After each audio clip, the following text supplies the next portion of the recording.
waxa kow ka ah oo dad maalin dhow tole star ay ka soo duubtay oo hargeysa degan oo dan yara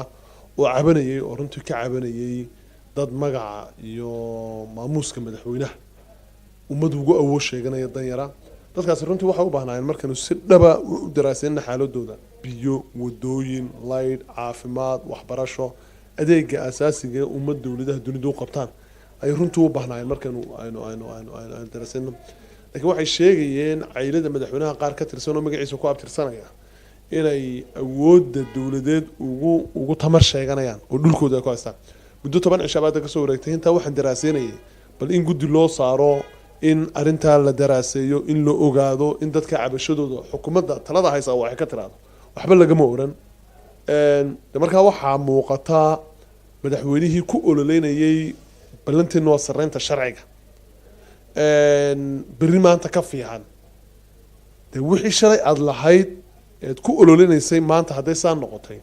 dee waa kuwa ayaan dar ummadda dhex baad u tahay madaxweyne ummadeed baad tahay sharciga dalku gaar ahaan dastuurka qodobkii 88 firqadiisa koowaad waxay xaaraantimeynaysaa madaxweynuhu intuu talada dalka hayo inaanu duunyo dhaqan ama daara aanu dhisan iyada waxa muuqata dee aragtida noocaas in cayladiis ay dadka noocaas lagu eedeynay magacyada leh waxaan ugu baaqaynaa madaxweynaha inuu mas'uuliyadda Ilaahay uga boqo dadka uu cadaalad sameeyo garowshiye ka bixiyo tabashada ummadda ka imanaysa shacabkiisa dadka noocaasana